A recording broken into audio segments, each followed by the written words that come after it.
O talagang nakita niyo po ang ating bikers na naririto po ang pamunuan ng Bahay Musika.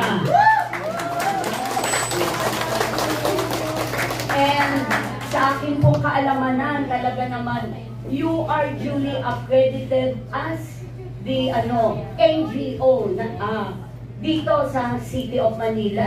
And sabi nga po natin, the family that's prays together, stays together. So kami po, kung tayo po bilang isang pamilya ay magsasama-sama sa isang layunin at adhikain ng ating superhero Marathon Mondong upang maiangat ang antas ng bawat pamilya dito sa Maynila, ay siguro magtatagumpay po tayong lahat. Lalong-lalo na po ang inyong mga purposes ng Bahay Musika. Po ba? Natin, ang family po, laging dyan po nagsisimula. Charity starts at home. Ang family din po ang nagdidesisyon sa pamamalakad ng ating lipunan, di po ba? Mahal po ni Mamara ang family. Number 1 po sa kanya. Bakit po?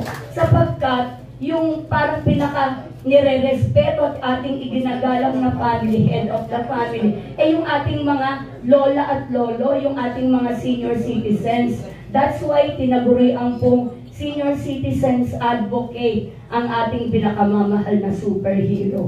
Kaya superhero po ang tawag sa kanya. Meron po mga traditional politicians na gustong bumalik. Ano po ba ang babalikan? Babalikan po ba yung mga hindi natapos na mga pagbebenta?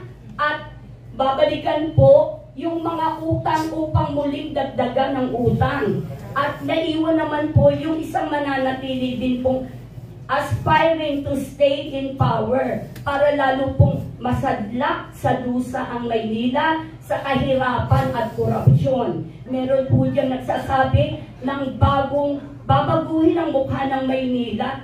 Hindi naman po kailangan baguhin ang mukha ng Maynila. Ang kinakailangan po nating baguhin, alisin ang lahat ng namumuno dyan sa City Hall.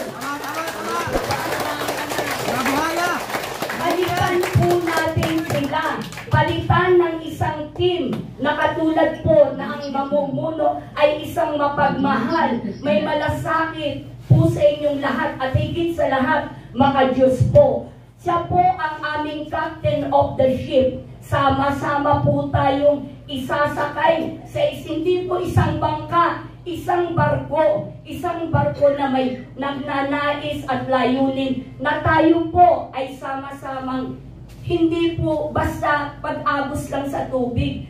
Lilipad po tayo sapagkat tinagurian nga pong superhero, ang ating superhero Marathon Mondong. Sama-sama po tayo sa isang barko.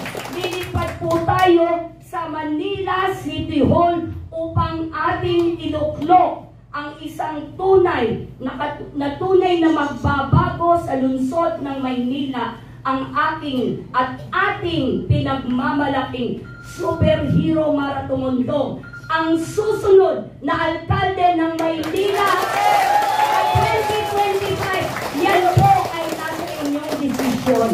Si Remy Goyales po, ang inyong abang lingkod, ang Vice Mayor ng ating laging ipinagmamalaki. Nag-iisa po. Kaya wag na po natin ang sayangin ang pagkakataong ito. Atin pong isa-isip at tandaan na sa the forthcoming election, ang atin pong iuupo bilang mayora ay ang walang iba kundi si superhero Marathon Mondong.